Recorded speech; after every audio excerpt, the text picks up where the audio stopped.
Chers amis téléspectateurs de D'être en santé, nous vous saluons au nom du Seigneur Jésus-Christ. Je suis Bakoya Yas, des messages des derniers temps, un ministère interdénominationnel dont le but est de révéler la sainteté qui dort au sein des assemblées chrétiennes et de préparer les saints dans l'urgence pour le retour imminent du Seigneur Jésus-Christ.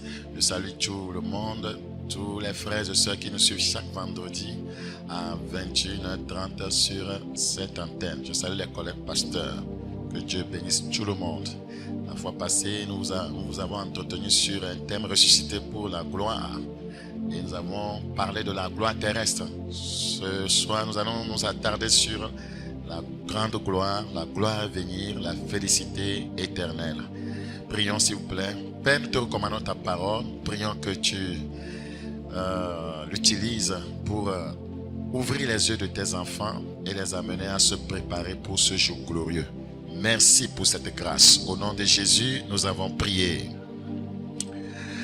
Nous traitons de notre grand thème, ressuscité pour la gloire. 1 Pierre chapitre 1, le verset 21. C'est notre texte de base. 1 Pierre chapitre 1. 1 Pierre chapitre 1. 1 Pierre chapitre 1, le verset 21. 1 Pierre chapitre 1, le verset 21. Qui par lui croyait en Dieu, lequel l'a ressuscité des morts et lui a donné la gloire. En sorte que votre foi et votre espérance reposent sur Dieu. Ayant purifié vos âmes en obéissant à la vérité pour avoir un amour fraternel sincère, aimez-vous ardemment les uns les autres de tout votre cœur. Christ est ressuscité, il est monté au ciel. C'est ce que nous appelons la gloire. Tout croyant qui fait l'expérience de la résurrection avec Christ, voyez, ne fera que monter, voyez, dans tous les domaines de sa vie. Il montera ici-bas, il montera spirituellement, il sera couronné de gloire et d'honneur, et lorsqu'il passera, voyez, d'ici, voyez, vers l'autre côté, il entrera dans la gloire éternelle. Tout individu qui ait jamais vécu ressuscitera. Vous devez le savoir. Je reprends. Tout individu qui ait jamais vécu ressuscitera. Si vous croyez à la mort, croyez aussi à la résurrection. Parce que c'est une réalité, que vous le vouliez ou pas. Tout individu, que ce soit un pécheur, que ce soit un saint, tout individu qui ait jamais vécu ressuscitera. Certains pour l'honneur et la gloire, d'autres pour la honte et l'opprobre éternel. Regardons rapidement dans Job chapitre 19. Job chapitre 19. Job chapitre 19, nous considérons le verset 25. Mais je sais que mon Rédempteur est vivant et qu'il se lèvera le dernier sur la terre. Quand ma peau sera détruite, il se lèvera. Quand je n'aurai plus de chair, je verrai Dieu. Je le verrai. Il s'agit de la résurrection. Je le verrai et il me sera favorable. Mes yeux le verront et non ceux d'un autre. Mon âme languit d'attente au-dedans de moi. Vous voyez, Job était certain que s'il venait à trépasser, il allait expérimenter la résurrection. Vous savez qu'il avait beaucoup souffert dans son corps. C'est pourquoi il dit, quand ma peau sera détruite, voilà, il se lèvera. Quand je n'aurai plus de chair, je verrai Dieu. Il connaissait quelque chose sur la résurrection. La Bible dit dans Psaume 111, le verset 20, Psaume chapitre 111, le verset 20. Il est écrit, tu nous as fait éprouver bien des détresses et des malheurs, mais tu nous redonneras la vie. Tu nous feras remonter des abîmes de la terre. Ce passage parle aussi de la résurrection. La Bible dit dans Jean chapitre 5, Jean chapitre 5, nous considérons le verset 28. Jean chapitre 5, le verset 28. Ne vous étonnez pas de cela, car l'heure vient où tous ceux qui sont dans les sépulcres entendront sa voix et en sortiront. Ceux qui auront fait le bien ressusciteront pour la vie. Mais ceux qui auront fait le mal ressusciteront pour le jugement. Je voudrais attirer l'attention des croyants sur ce passage. Je vous ai déjà dit au début, tout individu qui ait jamais vécu ressuscitera. Et ce passage, voyez, nous dit quelque chose d'intéressant.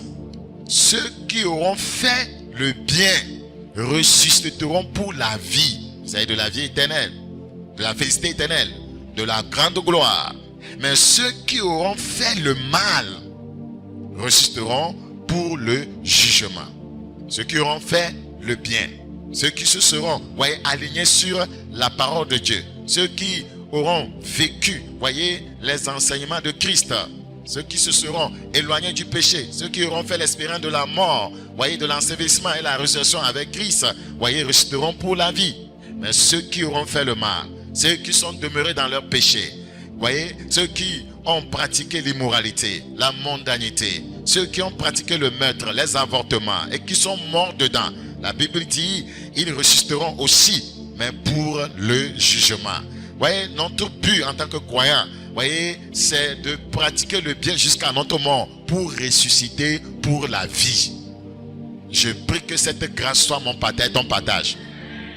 Dans Daniel chapitre 12, le verset 2, la Bible dit, plusieurs de ceux qui dorment dans la poussière de la terre se réveilleront. Se réveiller ici, c'est se ressusciteront, se réveilleront. Les uns pour la vie éternelle et les autres pour l'opprobre, pour la honte éternelle. Vous voyez, en nous rappelant, voyez, de la mort, de l'ensevelissement à la résurrection de Christ et sa montée au ciel, nous devons nous attarder sur le sujet de la résurrection. Qu'est-ce que les Écritures disent sur la résurrection, voyez, des morts? La résurrection des morts est une doctrine fondamentale de la Bible. La résurrection des morts est une doctrine fondamentale de la Bible. De ce fait, tous ceux qui meurent dans ce monde subiront une résurrection physique. Tous ceux qui meurent dans ce monde subiront une résurrection physique avant de comparaître au jugement du grand trône blanc. Apocalypse chapitre 20.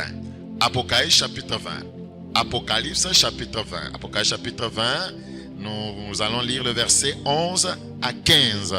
Apocalypse chapitre 20, le verset 11 à 15. Puis je vis un grand trône blanc et celui qui était assis dessus.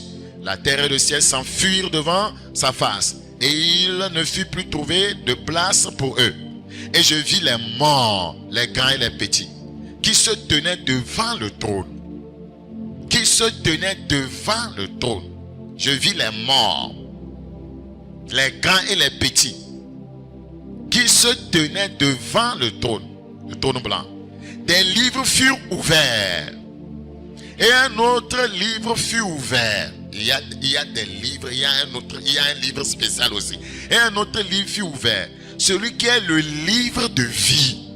Ceux qui font le bien, ceux qui sont sauvés, régénérés, transformés par grâce, qui vivent dans la sainteté, leur nom est inscrit dans le livre de vie. Et les morts furent jugés selon leurs œuvres, d'après ce qui était écrit dans ces livres. Il y a des livres où nos œuvres sont, voyez, écrites. Tout ce que nous faisons comme œuvre, voyez, cela, voyez, est enregistré dans certains livres. Le croyant ne doit pas vivre comme un yégué et poser des actes n'importe comment, pensant que ces actes ne sont pas enregistrés quelque part. Nous devons revenir en nous-mêmes, être en nous-mêmes, être éveillés et vigilants. La Bible dit, et les morts furent jugés selon leurs œuvres, d'après ce qui était écrit dans ces livres. C'est qu'il y a des livres dans lesquels on écrit nos œuvres. Ce que nous faisons, comme bien, comme mal. La Bible dit, la mer rendit les morts qui étaient en elle. Il y a des gens qui vont mourir, vous voyez, peut-être sur la mer. Un bateau peut-être s'est noyé. Les morts, vous voyez, qui étaient en elle. Ou dans la mer. La mort et le séjour des morts rendirent les morts qui étaient en eux. Et chacun fut jugé selon ses œuvres. N'oubliez jamais ça. Selon ses œuvres. Pasteur, tu seras jugé selon tes œuvres. Apôtre, tu seras jugé selon tes œuvres. Évangéliste, tu seras jugé selon tes œuvres. Diaconesse, tu seras jugé selon tes œuvres. Femme de pasteur, tu seras jugé selon tes œuvres. Simple fidèle de l'église, tu seras jugé selon tes œuvres. Que tu sois croyant ou pas, que tu sois musulman, que tu sois catholique, pentecôte, voyez, toute personne sera jugée selon ses œuvres. Et la mort et le séjour des morts furent jetés dans les temps de feu. C'est la seconde mort, les temps de feu. Le verset 15 est très intéressant. Quiconque quiconque ne fut pas trouvé écrit dans le livre de vie et qui est venu devant le trône blanc fut jeté dans les temps de feu. Praise the living God. Alors, cette doctrine de la résurrection des morts montre qu'il y aura une résurrection du corps qui s'unira à l'âme pour rencontrer le Seigneur, soit dans la paix et la joie, soit pour comparaître devant Dieu, le juge et Seigneur, et être condamné au châtiment éternel et au tourment dans le feu. Dans Jean chapitre 5, ouvrez votre Bible avec moi. Jean chapitre 5. Jean chapitre 5, nous considérons le verset 25.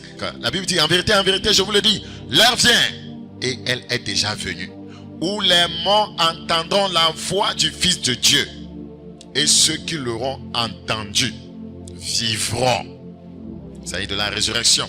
Donc, la réalité de la résurrection des justes et des injustes est fondamentale dans l'enseignement de Jésus-Christ. Les justes ressusciteront, les injustes aussi ressusciteront. Voyez, les uns pour la vie éternelle, les autres pour la condamnation éternelle. Luc chapitre 14. Luc chapitre 14. Luc chapitre 14, le verset 14. Luc chapitre 14, le verset 14.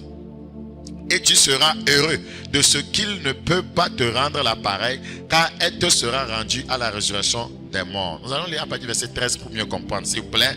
Mais lorsque tu donnes un festin, invite des pauvres, des estropiés, des boiteux, des aveugles. C'est-à-dire, quand tu veux faire du bien, voyez, fais le bien à tout le monde. Invite des pauvres, des estropiés, des boiteux, des aveugles. Surtout, fais le bien à ceux qui ne peuvent pas te rendre cela. Cela est compté beaucoup comme une grande bénédiction quand les gens ne peuvent pas te rendre ce que tu leur fais. Et tu seras heureux de ce qui ne peut pas te le rendre, ou bien te rendre l'appareil, car elle te sera rendue à la résurrection des justes. Donc la Bible nous dit que à la résurrection des justes, Dieu va nous, voyez, faire quoi? Nous récompenser de tout ce que nous avons eu à faire ici-bas. Praise the living God. C'est là-bas qu'on parlera du tribunal de Christ, où nous serons récompensés. Elle te sera rendue à la résurrection des justes. C'est-à-dire que tout ce que je fais de bien aux gens aujourd'hui, voyez, si j'ai cette connaissance que cela me sera rendu, je ne ferai pas du bien en murmurant. Je ne ferai pas du bien en me plaignant. Je ne ferai pas du bien en grinçant les dents. Parce que j'ai la connaissance. Je sais que cela me sera rendu. Praise Jesus. Alléluia. Ici, nous notons quelque chose. Elle te sera rendue à la résurrection des justes. Soulignez, les justes ressusciteront. Elle te sera rendue à la résurrection des justes. Les justes ressusciteront. Est-ce que c'est seulement les justes qui ressusciteront? Actes chapitre 24. Actes chapitre 24. Actes chapitre 24. Le verset 15. Actes chapitre 24, le verset 15. Et ayant en Dieu cette espérance, comme ils l'ont eux-mêmes, qu'il y aura une résurrection des justes et des injustes. As-tu vu ça? Les injustes aussi ressusciteront. Les justes ressusciteront. Les injustes aussi ressusciteront. Alors, le corps ressuscité du juste sera semblable au corps glorifié. Voyez que Jésus, les prémices, avait à sa résurrection. Le corps ressuscité du juste sera semblable au corps glorifié que Jésus, qu'on appelle les prémices, avait à sa résurrection. Dans Luc chapitre 24, le verset 36, tandis qu'il parlait de la sorte, lui-même se présenta au milieu d'eux et leur dit, la paix soit avec vous. Saisis de frayeur et d'épouvante, ils croyaient voir un esprit. Mais il leur dit, pourquoi êtes-vous troublés? Et pourquoi pareille pensée s'élève-t-elle dans vos cœurs? Voyez mes mains et mes pieds, c'est bien moi, touchez-moi et voyez. Un esprit n'a ni chair ni os, comme vous voyez que j'ai. Et en disant cela, il leur montra ses mains et ses pieds.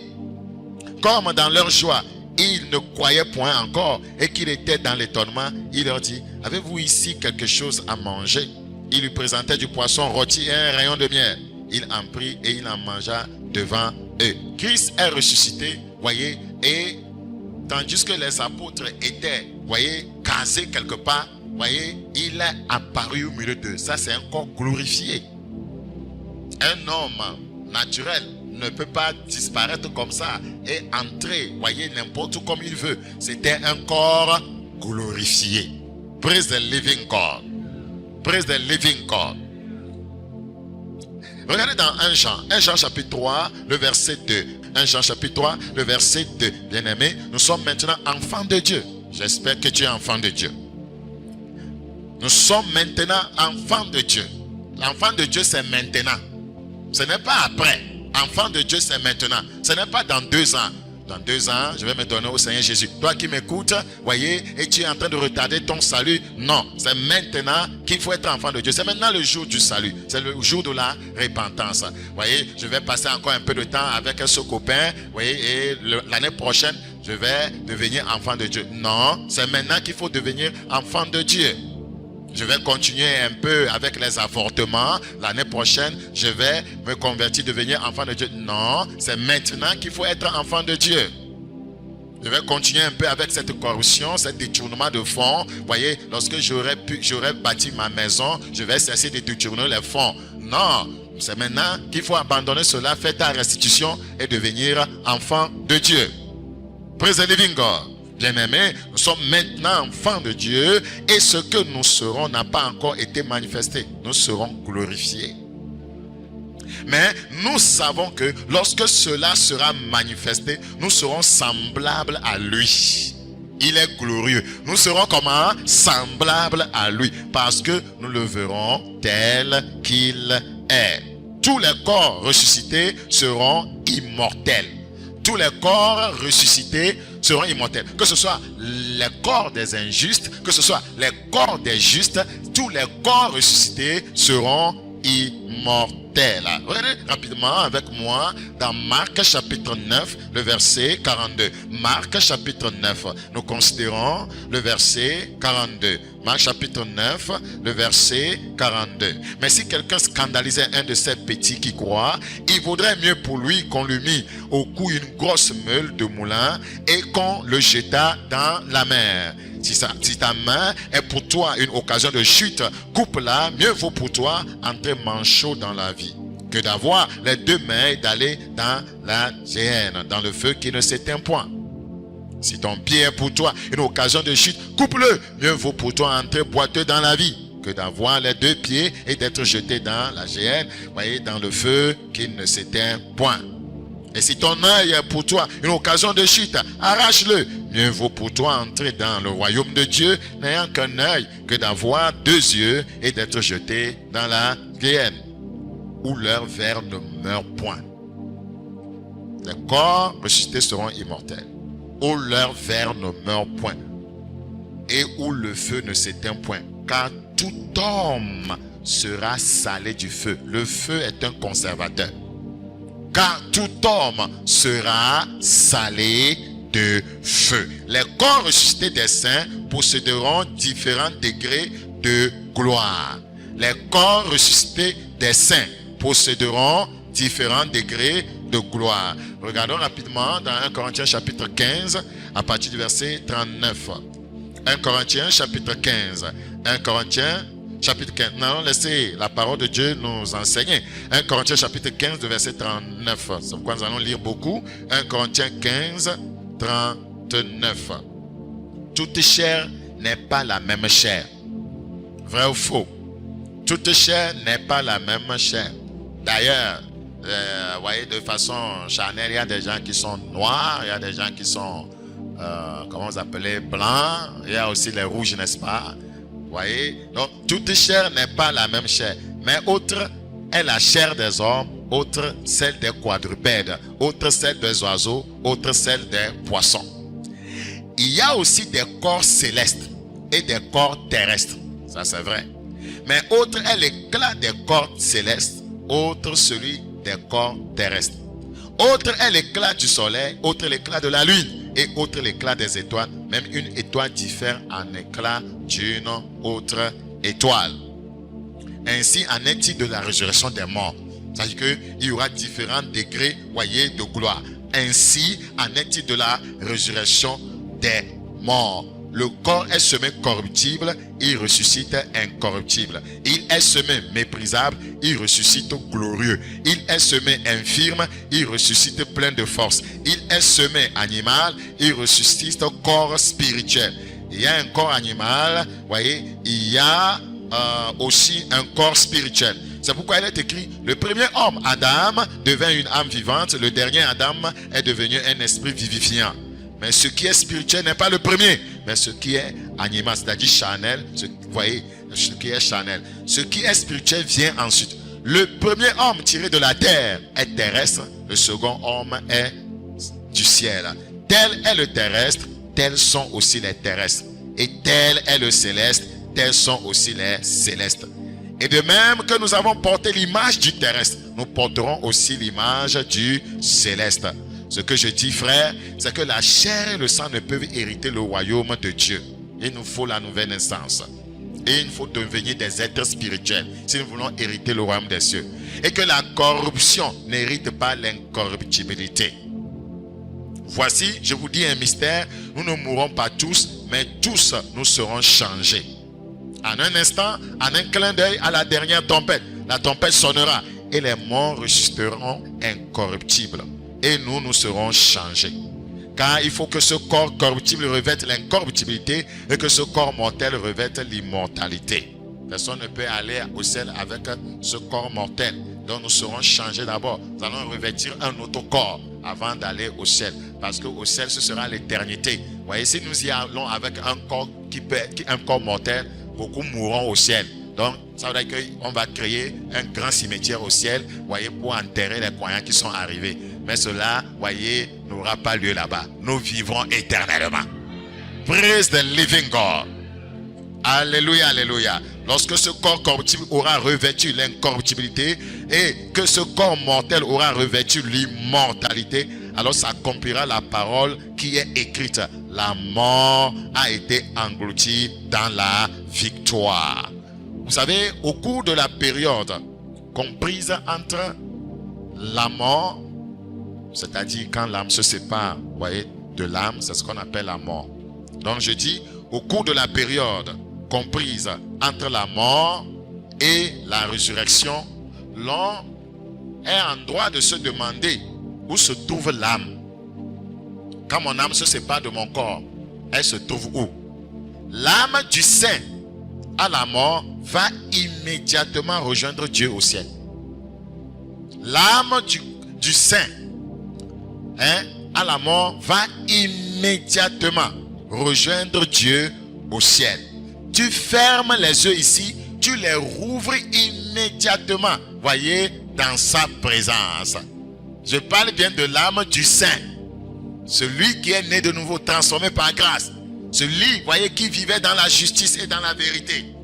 Celui qui était soumis à Dieu, à sa parole.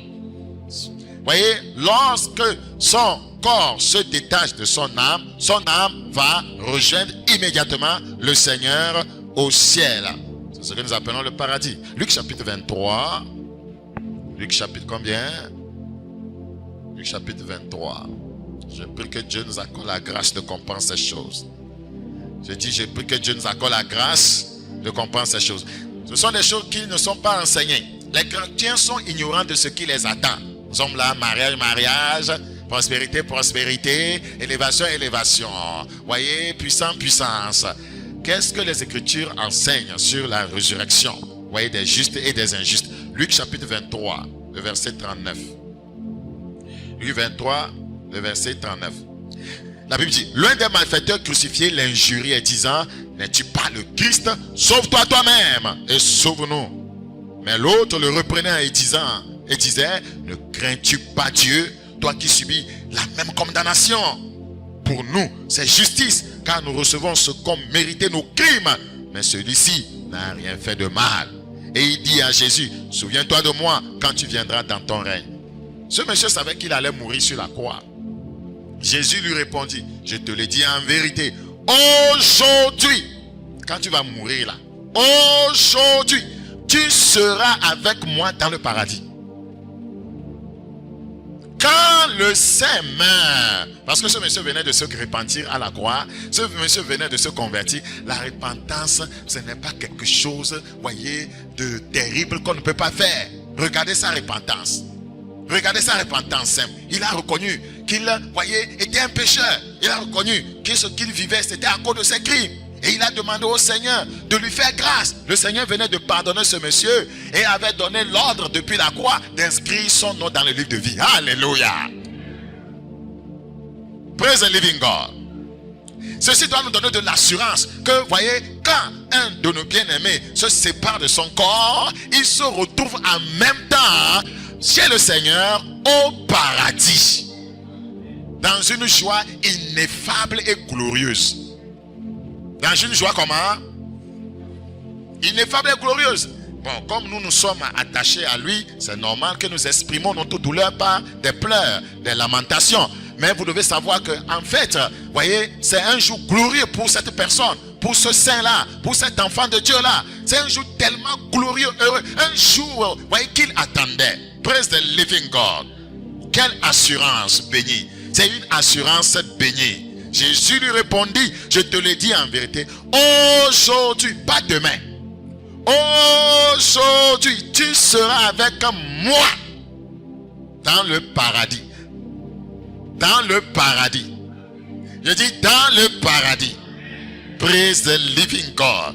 Nous devons trouver dans les Écritures ce qui peut nous consoler.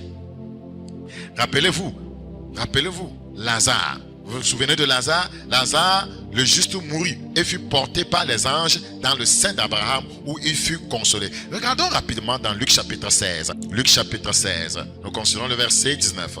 Luc chapitre 16, le verset 19. Il y avait un homme riche qui était vêtu de pourpre et de fin lin et qui chaque jour menait joyeuse et brillante vie. Et vous voyez, il était riche, il avait les moyens. Et puis, il pouvait changer de fille comme on change les torchons. Vous voyez, il pouvait changer de fille comme on change, vous voyez, de caleçon. Il pouvait changer de fille, vous voyez, comme on change, vous voyez, de nourriture. Matin, midi, soir, on ne mange pas quand même la même chose. Praise the living God. Ceux qui mangent la même chose, que Dieu vous fasse grâce. Praise the living God. Alléluia. Ce monsieur menait une brillante et joyeuse vie. Ce monsieur avait les moyens. Vous savez, quand les gens ont les moyens, ils font ce qu'ils veulent. Ils peuvent prendre la femme d'autrui à cause de leurs moyens. Quand on a les moyens, on fait ce qu'on veut. Joyeuse et brillante vie. Qu'est-ce que ça traduit, joyeuse et brillante vie? Ça ne veut pas dire que Dieu ne veut pas que nous soyons une vie joyeuse. Ça ne veut pas dire que le Seigneur ne veut pas qu'on mène une vie, voyez, brillante. Non.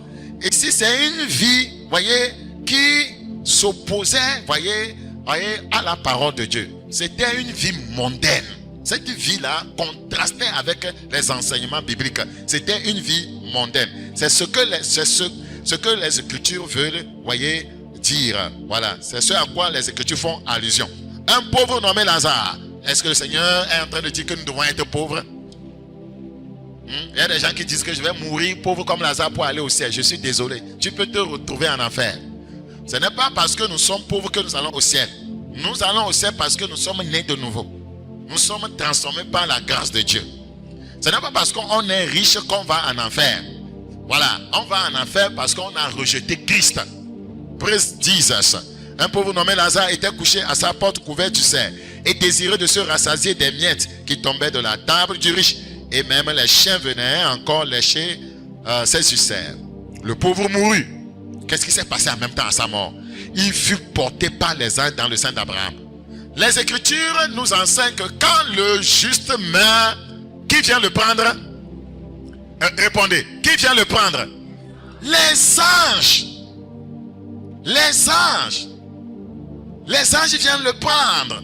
Je peux imaginer dans quelle atmosphère. Je peux imaginer dans quel champ. Ça doit être glorieux. Ça doit être glorieux.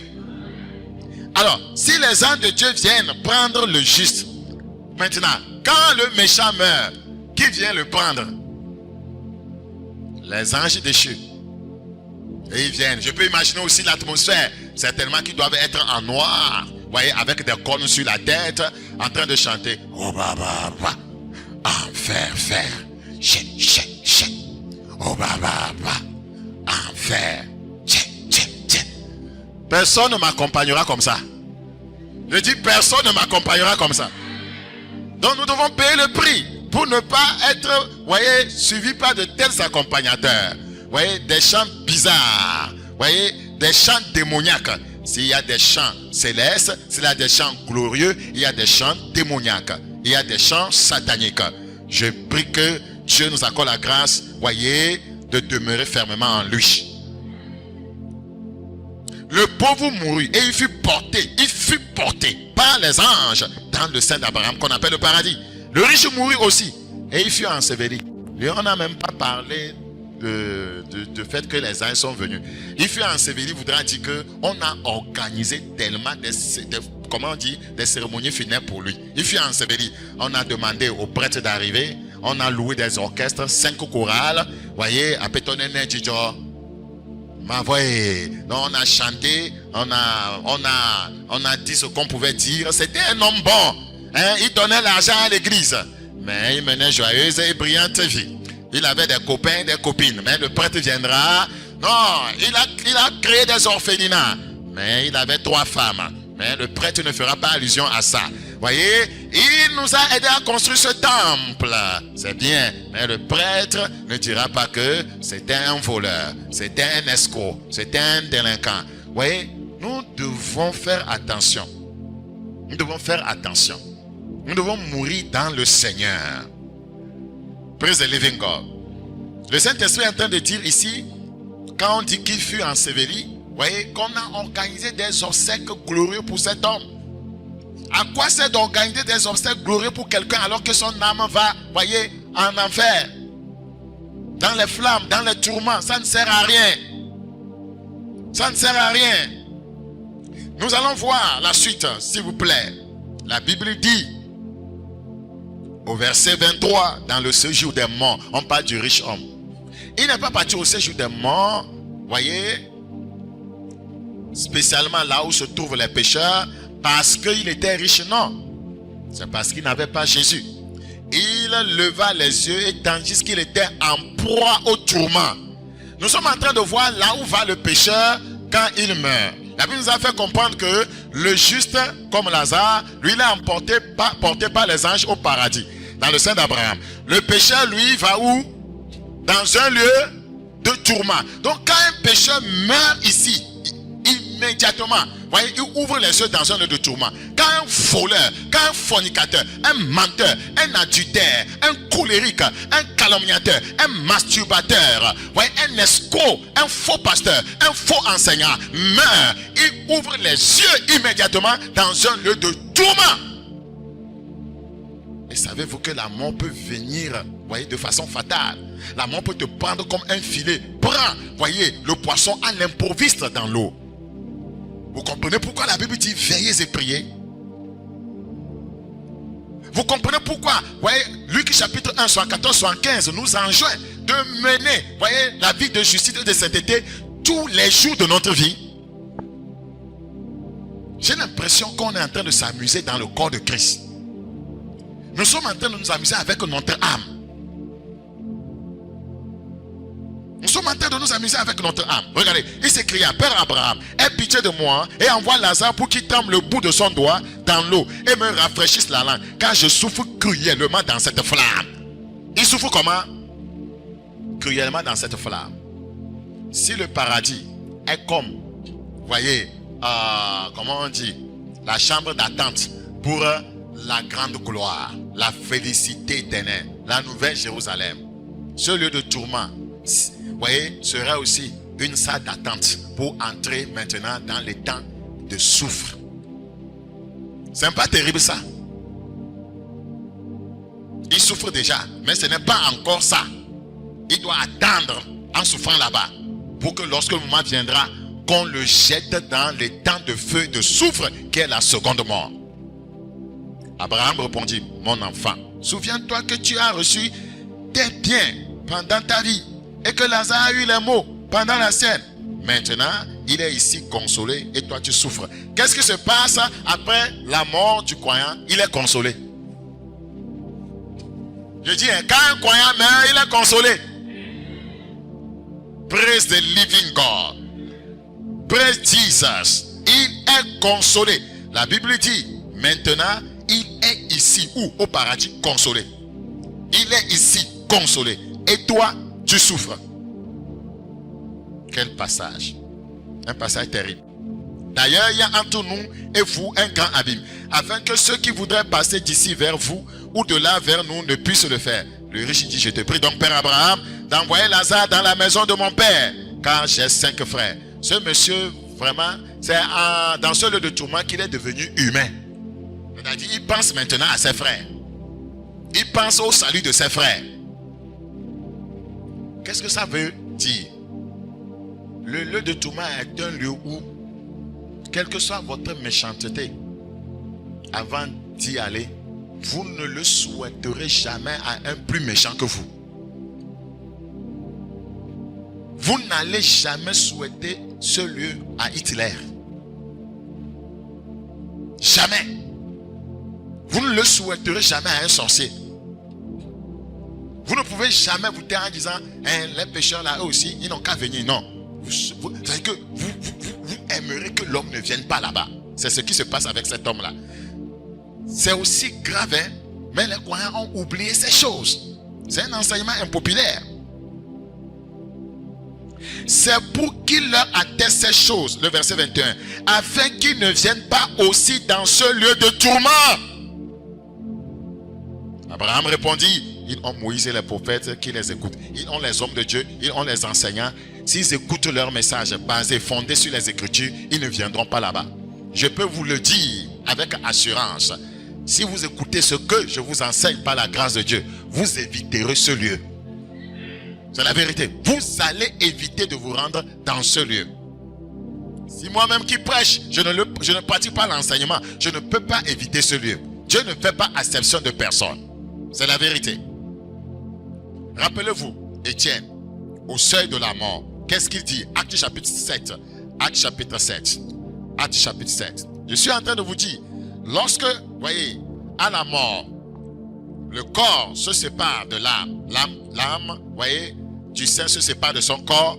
Ce saint va immédiatement rejoindre Dieu au ciel. Acte chapitre 7. Acte chapitre 7. Le verset 54. Acte chapitre 7. Le verset 54. Des fois, nous écoutons ces choses, nous sommes un peu touchés. Quand nous sortons de la maison de Dieu, nous oublions encore et nous continuons à mener notre vie comme nous sommes. Nous continuons à insulter les gens, à parler mal des gens, à nous énerver, à calomnier les gens, à être durs, à être méchants, à garder rancune. C'est grave, hein? Soyons conscients une fois de bon. C'est grave. Le verset 54. La Bible dit, en entendant ces paroles, il était furieux dans leur cœur et il grinçait les dents contre lui. Voilà des hommes ici qui grincent les dents comme des lions contre un homme. Mais Étienne, rempli du Saint-Esprit et fixant les regards vers le ciel. Le gars était sur le point de mourir. Mais il va voir la gloire. Vit la gloire de Dieu. Et Jésus debout à la droite de Dieu. Il a déjà vu par anticipation là où son âme va aller. Alléluia! C'est bien de mourir d'une telle mort, hein, en voyant les anges, en voyant Jésus, en voyant la gloire, en partant dans la gloire, que de voir les démons qui s'amènent. Si tu es en train de crier, ah, ne me touchez pas, ah, ne me touchez pas, ils arrivent, ils arrivent, ils arrivent. On dit qui arrive? Ils sont en noir, ils sont en noir. À Dieu ne plaise que cela ne nous arrive. Au nom de Jésus-Christ. Praise the living God. Seigneur, aide-moi. Aide ceux qui m'écoutent. Au nom de Jésus-Christ. Mais Étienne, rempli du Saint-Esprit et fixant les regards vers le ciel, vit la gloire de Dieu et Jésus debout à la droite de Dieu. Et il dit, c'était au seuil de la mort. Au seuil de la mort. Au seuil de la mort du Saint, la gloire l'attend. Je dis au seuil de la mort du Saint, à la porte de la mort du Saint, la gloire l'attend. Il dit, voici, je vois les cieux ouverts et le Fils de l'homme debout à la droite de Dieu. Ils poussèrent alors de grands cris en se bouchant les oreilles. Et ils se précipitèrent tous ensemble, voyez, sur lui. Ils le traînèrent hors de la ville et le lapidèrent. Les témoins déposèrent leurs vêtements au pied d'un jeune homme nommé Saul. Voyez, Saul avait, voyez, appuyé, voyez, cet assassinat. Et ils lapidèrent Étienne qui priait en disant, Seigneur Jésus, reçois mon esprit. Quel mort glorieux. Avec le Seigneur. Jésus était dans sa bouche jusqu'à la fin. Puis, s'étant mis à genoux, il s'écria d'une voix forte, « Seigneur, ne leur impute pas ce péché. » Et après ces paroles, il s'endormit. Ça, c'est quel croyant? Il voit ces assassins comme ça, il dit, « Seigneur, pardonne-leur. » Il voit des gens qui sont en train de le tuer. Il dit, « Seigneur, je vais mourir, mais s'il te plaît, pardonne-leur. » Les croyants, vous voyez, ne pardonnent plus les gens aujourd'hui. Œil pour œil, dent pour dent. La loi de Talion, voyez, est maintenant, voyez, bien, voyez, plantée, voyez, dans nos milieux chrétiens. Ce n'est pas bon. Ce n'est pas bon. Rappelez-vous de Paul aussi. Paul aima mieux quitter ce corps et demeurer auprès du Seigneur. Regardez, 2 Corinthiens chapitre 5. 2 Corinthiens chapitre 5. Nous allons vous expliquer ces choses que les gens ne comprennent pas. 2 Corinthiens chapitre 5, le verset 1. Nous savons en effet que si cette tente où nous habitons sur la terre est détruite, nous avons dans le ciel un édifice qui est l'ouvrage de Dieu, une demeure éternelle qui n'a pas été faite de main d'homme. Aussi, nous gémissons dans cette tente, désirant revêtir notre domicile céleste. Alléluia. Nous avons un domicile céleste. Si du moins nous sommes trouvés vêtus et non pas nus, car tandis que nous sommes dans cette tente, nous gémissons accablés parce que nous voulons non pas nous dépouiller, mais nous revêtir, afin que ce qui est mortel soit englouti par la vie. Praise the living God. Et celui qui nous a formés pour cela, c'est Dieu qui nous a donné les arts de l'esprit. Nous sommes donc toujours pleins de confiance et nous savons qu'en demeurant dans ce corps, nous demeurons loin du Seigneur. Car nous marchons par la foi et non par la vie. Nous sommes pleins de confiance et nous aimons mieux quitter ce corps et demeurer auprès du Seigneur. Quand le croyant quitte ce corps, il va où? Il va où? Auprès du Seigneur. C'est pourquoi il faut vivre dans la sainteté. Pour être sûr que quand je quitte ce corps, je vais où? Auprès du Seigneur. C'est ça qui fait qu'en principe, le croyant n'a pas peur de la mort. Le croyant qui vit dans la sainteté, dans la justice, il n'a pas peur de la mort. Parce que quand il meurt, il entre dans la gloire. C'est ceux qui restent ici qui vont continuer à se chamailler, à se tirailler, à pleurer, à se lamenter. Mais le croyant va dans la gloire. Si vous lui demandez de revenir, il va refuser. Je vous l'ai dit. Je vais refuser. Je serai en train de siffloter devant le Seigneur. En tournant en rond. Je suis arrivé déjà au ciel. Je suis arrivé déjà auprès de toi. Je ne retournerai plus dans le monde. Ce monde foutu. Alléluia. Praise the living God. Quelle espérance glorieuse. Mais les croyants dont le cœur est attaché au sol de la terre, ce n'est pas une expérience glorieuse pour eux. Il y a des gens qui pensent qu'ils doivent vivre éternellement ici. Parce que les choses qu'ils voient ici, là, ça les plaît tellement. Écoutez, est-ce que je peux vous dire quelque chose? Nous les croyants, nous ne sommes pas appelés à rester ici. La Bible nous a dit que nous sommes des passagers. Nous sommes des pèlerins. Nous sommes en mission. La raison pour laquelle toi et moi nous vivons encore, c'est que nous sommes en mission. Lorsque ma mission va finir, selon Dieu, ta mission va finir selon Dieu, il va te rappeler. Il va te rappeler. Est-ce qu'on ne rappelle pas les ambassadeurs? Je dis, est-ce qu'on ne rappelle pas les ambassadeurs? Nous sommes des voyageurs et des pèlerins sur la terre. Nous ne sommes pas ici pour y demeurer éternellement. Vous devez, voyez, vous en rendre compte. C'est important. Un jour viendra, nous rejoindrons le Père. Alléluia. C'est que certains dévanceront certains. Mais un grand jour viendra qu'on appelle le jour de l'enlèvement. Et tous les saints vivants qui sont encore sur la terre partiront tous en même temps. Alléluia. Et votre frère croyant qui est aux États-Unis, Dieu peut permettre que vous le voyez au ciel. Ah, frère Kennedy, tu es dans les airs? Ah, je suis dans les airs. Mais l'Amérique ne t'a pas englouti. La mondanité en Amérique ne t'a pas englouti. Ah, frère, j'ai tenu grâce à Dieu. Je prie que ce jour arrive. Alléluia. Alléluia. Vous Vous savez pourquoi le pasteur est aussi excité? La Bible dit, consolez-vous les uns les autres, voyez, par cela. Quand il s'agit de l'enlèvement, quand il s'agit de la gloire éternelle, c'est un sujet de consolation pour nous. Parce que pour nous, la mort n'est pas la fin. La mort est une transition vers la gloire. Pour nous les croyants, la mort n'est pas la fin. La mort est une transition vers la gloire. Si la mort était la fin, aïe aïe aïe, nous serons malheureux. Pour nous les croyants, ce n'est pas la fin. Praise the living God. Regardez le verset 8 encore. Nous sommes pleins de confiance. Est-ce que quelqu'un l'est ce matin? Nous sommes comment? Pleins de confiance. Et nous aimons mieux quitter ce corps. Nous aimons mieux quitter ce corps et demeurer auprès du Seigneur.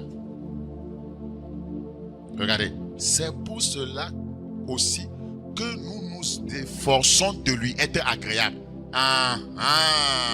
Celui qui se dit qu'en quittant ce corps, je dois être avec le Seigneur, doit s'efforcer de lui être comment? Agréable. Agréable. Soit que nous demeurions dans ce corps, soit que nous le quittons. C'est-à-dire que de notre vivant jusqu'à notre départ, nous devons garder, voyez, la sainteté. Nous devons lui être agréable. Agréable. Regardez dans Philippiens 1. Philippiens chapitre 1. Philippiens chapitre 1, le verset 23. La Bible dit, je suis pressé des deux côtés. C'est Paul qui s'exprime. J'aimerais rester ici, mais j'ai envie aussi d'aller auprès du Seigneur. J'ai le désir de m'en aller et d'être avec Christ. Paul est arrivé à un moment, il était un peu fatigué de la terre. Parce que qui peut recevoir 40 coups moins 1 et puis être heureux de rester sur cette terre? En péril parmi les faux frères, en péril, vous voyez, sur la mer, tout ça là. Une telle personne va avoir le désir d'aller auprès du Seigneur. C'est la vérité. Je suis pressé des deux côtés. J'ai le désir de m'en aller et d'être avec Christ. Mais ce n'est pas notre décision à nous. Cette décision revient au Seigneur. Quiconque se suicide ira en enfer. Quiconque se donne la mort ici-bas ira en enfer. Parce que tu as commis un meurtre sur toi-même. Il ne faut jamais contempler le suicide. Tu vas descendre immédiatement dans le lieu de tourment. La décision de quitter cette terre revient exclusivement à notre Rédempteur. Praise the living God. Je suis pressé des deux côtés. J'ai le désir de m'en aller et d'être avec Christ. Si nous quittons ce corps, nous serons avec le Seigneur. Nous rejoignons le Seigneur. Ce qui de beaucoup est le meilleur. Paul dit que c'est meilleur d'être avec le Seigneur. Mais à cause de vous, il était en mission. La mission n'est pas finie. Il est plus nécessaire que je demeure dans la chair. Parce que j'ai un travail à faire avec vous. Je n'ai pas encore fini ma mission, c'est pourquoi je suis là. Praise the living God. Plusieurs autres références de la Bible confirment que l'âme du saint se réjouit dans la présence de Dieu après la mort. Dans Ecclésias chapitre 12, Ecclésias chapitre 12, Ecclésias chapitre 12, Ecclésias chapitre 12, nous avons des choses profondes à enseigner. Ecclésias chapitre 12, le verset 9. Avant que la poussière retourne à la terre, comme elle y était, et que l'esprit retourne à Dieu qui l'a donné. Lorsque nous quittons cette terre, nous retournons au Seigneur. Voyez, nous les saints. Et les pécheurs, voyez, ils vont retourner, ou bien ils iront rejoindre celui qu'ils ont suivi durant tout leur séjour terrestre, c'est-à-dire le diable. Alors, le pécheur, quant à lui, quand il meurt, son âme va directement dans un lieu de tourment où il est conscient, il peut voir, il peut sentir et entendre. C'est le cas du riche homme dont nous avons vu l'exemple dans Luc 16. Le riche homme était conscient qu'il souffrait. Il était conscient. Il pouvait entendre. Il pouvait voir. Il était conscient. Il souffrait, il sentait qu'il souffrait. Immédiatement après sa mort. Frères et sœurs, toi et moi, nous savons les défis, les difficultés dans lesquelles nous sommes sur la terre. quitter ici et encore aller souffrir quelque part ne doit pas être dans mon agenda, ni dans ton agenda. Praise the living God. Alléluia. Donc, dans les Écritures, il est question de deux différentes sortes de résurrection dans le programme de Dieu. Et il est question de deux différentes sortes de résurrection. Nous allons en parler. Vous allez être un peu concentrés, s'il vous plaît. 1. La résurrection pour la vie. C'est ça, la gloire éternelle. 2. La résurrection pour le jugement. C'est ça, la damnation éternelle. Je reprends. Dans le plan de Dieu, il y a deux types de résurrection. Et les Écritures en parlent. Premièrement, la résurrection pour la vie, la gloire éternelle. 2. La résurrection pour le jugement, la damnation éternelle. Je vous ai dit au départ que toute personne, voyez, qui aura existé ici-bas, voyez, ressuscitera. Certains ressusciteront pour la vie, la gloire éternelle, parce qu'ils ont accepté Jésus comme leur Seigneur Sauveur personnel. D'autres ressusciteront pour le jugement, la damnation éternelle, parce qu'ils ont rejeté Christ et son message. Ils ont rejeté le salut gratuit, l'offre, voyez, gratuite en Christ pour le salut. La résurrection des justes, qui est la résurrection pour la vie, a plusieurs appellations dans la Bible. La résurrection pour la vie, c'est-à-dire la résurrection des justes, a plusieurs appellations dans la Bible. Nous allons voir ça rapidement. 1. La résurrection pour la vie. La résurrection pour la vie. Jean 5. Jean 5. Jean chapitre 5. Jean chapitre 5. Le verset 29. Ceux qui auront fait le bien ressusciteront pour la vie. C'est ça, la résurrection pour la vie. La résurrection des saints appelée la résurrection pour la vie. La résurrection de ceux qui sont nés de nouveau, sauvés par grâce, est appelée la résurrection pour la vie. Comment on l'appelle encore? On l'appelle encore la résurrection du juste. La résurrection du juste. Luc 14. Luc 14. Le verset 14. Et tu seras heureux de ce qui ne peut pas te rendre l'appareil, car il te sera rendu à la résurrection des justes. Donc la résurrection des saints est appelée premièrement la résurrection pour la vie. Deuxièmement, la résurrection du juste. Troisièmement, la résurrection des saints est appelée la meilleure résurrection. Puisqu'il y a une résurrection pour la damnation éternelle. Donc, c'est pourquoi la résurrection pour, voyez, la vie éternelle est appelée la meilleure résurrection. Hébreux 11. Hébreux chapitre 11, le verset 35. Hébreux 11, le verset combien? 35. Des femmes recouvraient leur mort par la résurrection.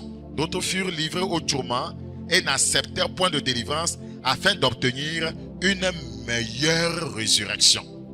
Une meilleure résurrection. La résurrection des justes, la résurrection pour la vie, une meilleure résurrection. C'est comme ça qu'on appelle la résurrection des saints. Quatrièmement, on l'appelle encore la première résurrection.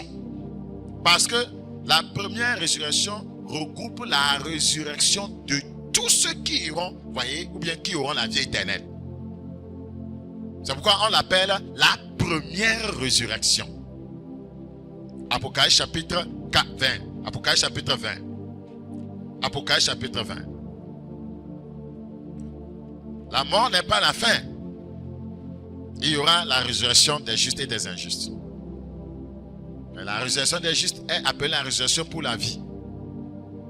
La résurrection des justes ou des saints est encore appelée la meilleure résurrection. Elle est appelée la première résurrection. Apocalypse 24. Et je vis des trônes. Et à ceux qui s'y assirent fut donné le pouvoir de juger. Et je vis les âmes de ceux qui avaient été décapités à cause du témoignage de Jésus et à cause de la parole de Dieu. Et de ceux qui n'avaient pas adoré la bête, ni son image, et qui n'avaient pas reçu la marque sur, voyez, leur front et sur leurs mains. Ils revinrent à la vie et ils régnèrent avec Christ pendant 1000 ans. Les autres morts ne revinrent point à la vie jusqu'à ce que les 1000 ans fussent accomplis. C'est la première résurrection.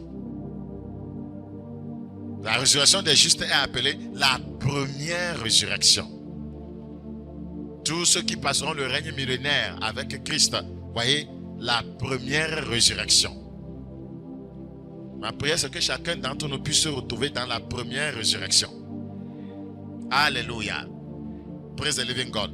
1 Thessaloniciens chapitre 4. 1 Thessaloniciens chapitre 4, le verset 16. 1 Thessaloniciens chapitre 4, le verset 16. Car le Seigneur lui-même a un signal donné à la voix d'un archange et au son de la trompette de Dieu descendra du ciel et les morts en Christ ressusciteront premièrement. La première résurrection. Et nous les vivants. Et nous les vivants. Les saints vivants. Voilà. Nous serons ensemble enlevés avec eux à la rencontre du Seigneur dans les airs. La première résurrection, qui est la résurrection des saints, des justes, est subdivisée en 4 phases. Soyez maintenant très concentrés. Notez tout d'abord que quand nous parlons de la première résurrection, nous parlons de la résurrection de tous ceux qui auront part à la vie éternelle. Tous ceux qui auront part à la vie éternelle. C'est eux qu'on regroupe dans la première résurrection. Et la première résurrection est subdivisée en 4 phases. Parce que, pourquoi nous disons cela? Les gens vont ressusciter à des moments différents. Mais, malgré que c'est à des moments différents, une fois que c'est pour le ciel, c'est pour la gloire éternelle, on les a mis dans, voyez, ce titre, la première résurrection. Parce que les injustes qui ressusciteront, ce n'est pas pour, voyez, la gloire éternelle. On ne peut pas les mettre dans cette catégorie. Donc, ceux qui sont dans la catégorie de la première résurrection, c'est tous ceux qui auront part à la vie éternelle. Donc, la première résurrection est subdivisée en 4 phases. Nous allons voir les différentes phases. Parce que les gens vont ressusciter à des moments, voyez, différents.